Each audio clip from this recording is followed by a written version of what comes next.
something happening here, but what it is ain't exactly clear. There's a man with a gun over there, telling me I got to beware. I think it's time we stop. Children, what's that sound? Everybody look what's going down.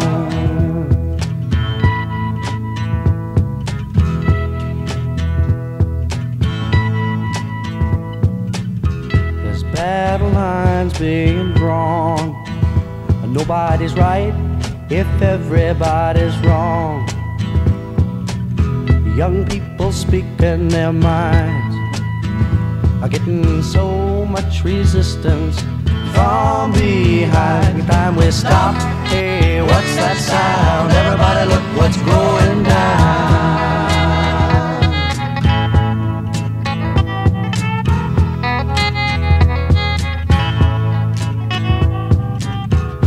What a field day for the heat. 1,000 people in the street, singing songs and carrying signs, mostly say hooray for our side. It's time we stop. Hey, what's that sound? Everybody look what's going down.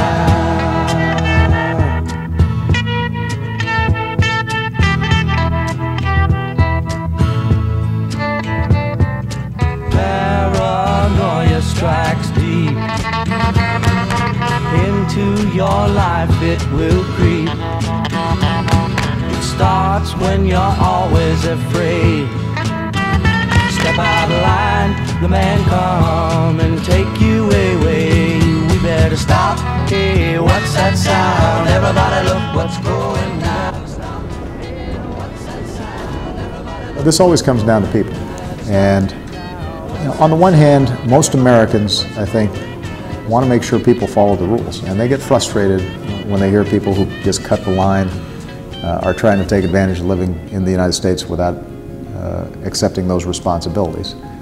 On the other hand, when you talk to a lot of families who have some undocumented member in them, what you discover is they work hard, often 2 or 3 jobs, sometimes in the toughest, lowest paying jobs.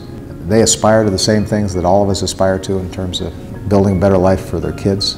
When you talk to families who are fearful that a mother might be deported and not see her children, or you hear stories about young people who were brought here when they were 2, 3 years old, are as American as any of us in attitude and love of country, but don't have the right papers, and as a consequence they can't apply for scholarships, or they can't travel because they're fearful that it might mean they were deported.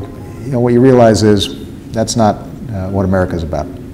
So what we want is a system in which people are held accountable, a system in which those who've broken the law have to make some amends and get right with the law, but also we want a system that takes into account that there are good people out there who made a mistake but are very much our neighbors, our friends. Their kids play with our kids, and they love this country and they want to contribute to its success. And if we're going to be a nation of laws and a nation of immigrants, we want to make sure that we're giving them that opportunity. I think that's the kind of common sense solution that most Americans would believe in.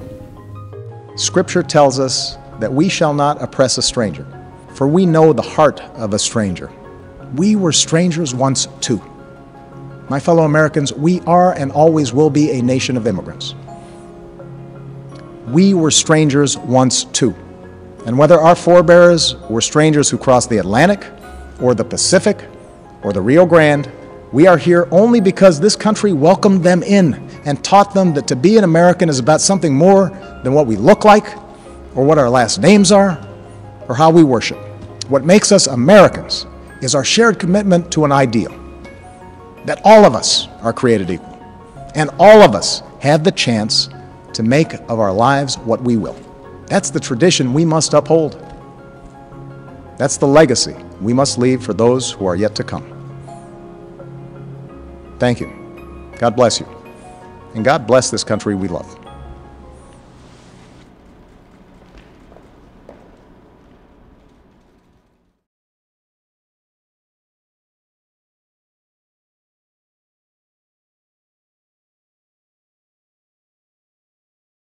Obama administration did announce that they want these employees to be freely roaming around, or probably might not be in the backlog. They never indicated at any point of time.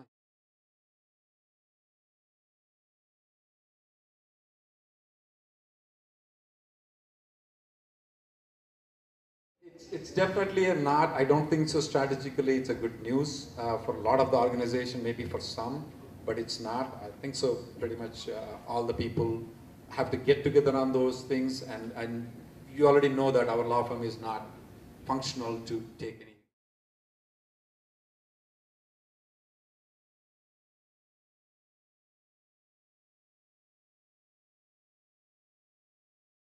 Illegal.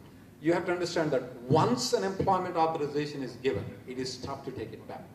And that's what exactly happened before, where they have given the employment authorization to the undocumented kids. These kids went and they spoke in the churches. The result of it is that Democrats win with 5 million votes. Okay. Legacy is gone. I'm sorry? You miss the legacy if you don't do.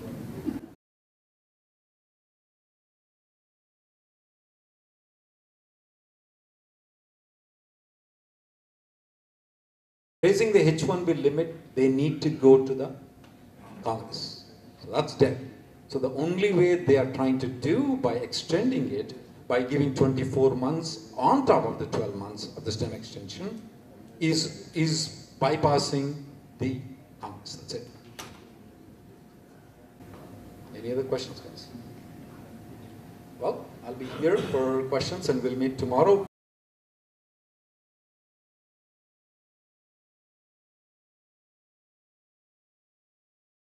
We all want Trump, sir. Donald Trump.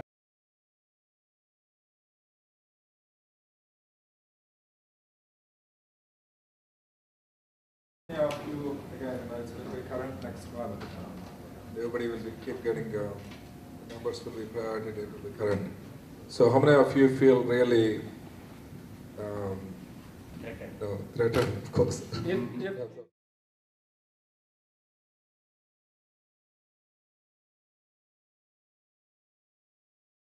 So we have 2 cases to file, right? One is H-1B amendment issues. Right now I am facing day to day. Consultant cannot report, so it's taking 10 to 2 weeks. H-1B amendment is available right now to go to work. Can't go to the work. You cannot go just because you don't have. So the second one is this one. So this one is again, it's going to be pattern in terms of for the industry. So the people will be moving. AC-21 anybody can file, and in 6 months he's gone.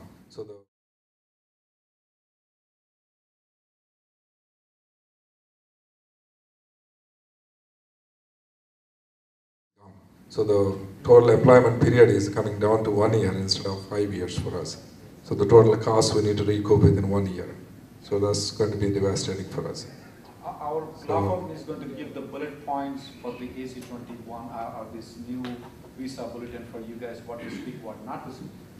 But I think so the first thing the organization should do for this is get the money, have the law firm, then we can always get the count.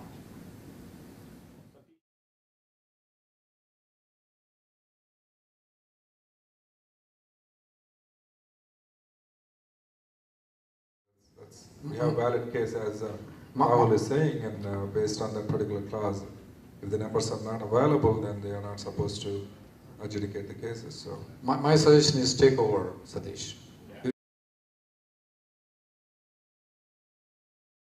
We have a valid case as Rahul is saying, and based on that particular clause, if the numbers are not available, then they are not supposed to adjudicate the cases. So.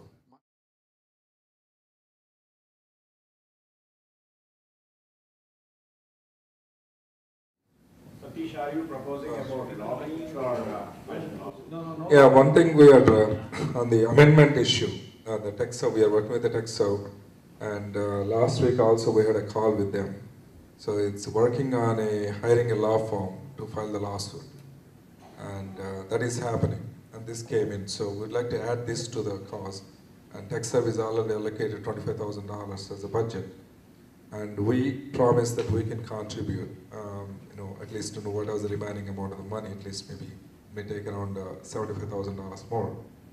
So being said, these two causes we can fight together probably. That's. So my suggestion is take over, Satish. Yeah. You take over. I think spending. Don't rely on. Yeah, Kumar, you're. Kumar, you're. Yeah, Kumar. I mean, don't rely on Texo. Don't rely on Rahul Reddy. Don't rely on anybody. Just take over. That's the only thing. So I think we have enough strength right now. So I think we need to get more companies involved. Once we started, I think everybody will come together. So if you all feel the same way, just would like to get an opinion. If somebody feels otherwise. We as companies can survive them. What we need to do. You can shell out your opinions. I think one of the major things coming in the pipeline is going to be revolving around the I-140 petition. That seems to be the magic petition.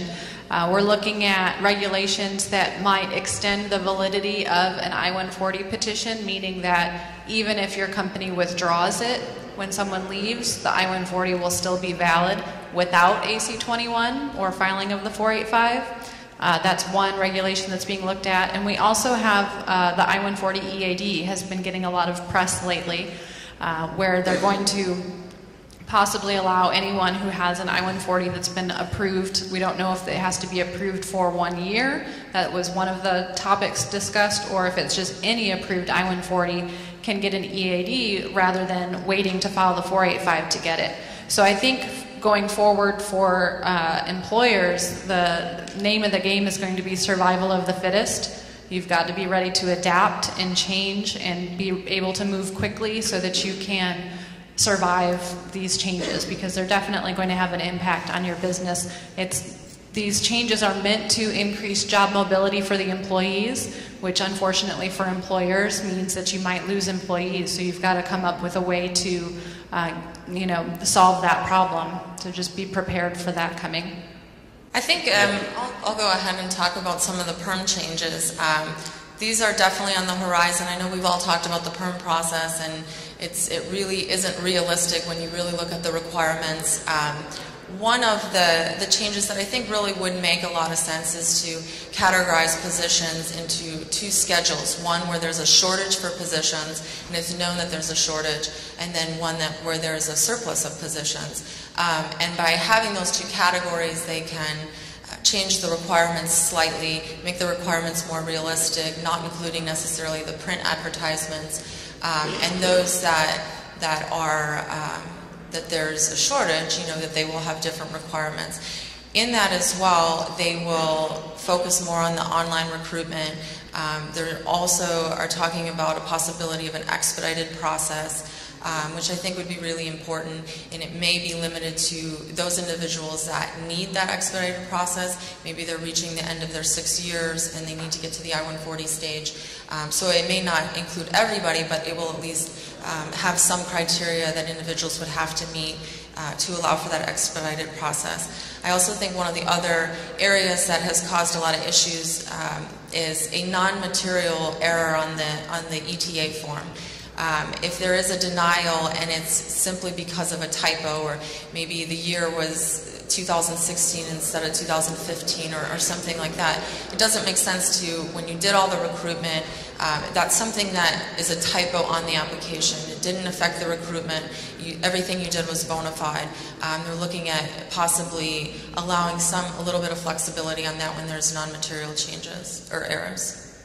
Thank you, Kimberly. I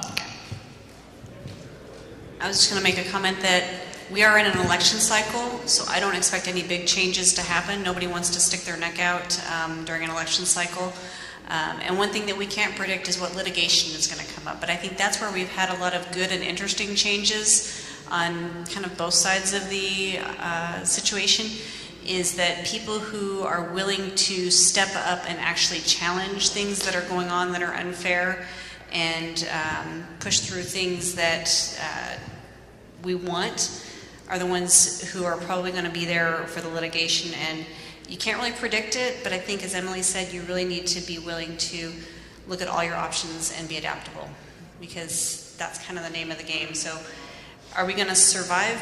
Probably we're all going to survive, but we won't look the same in 2 to 3 years because the landscape will change. No, thanks for that hope. Well, thank you all for your valuable opinions. We'll now take questions and answers. Questions?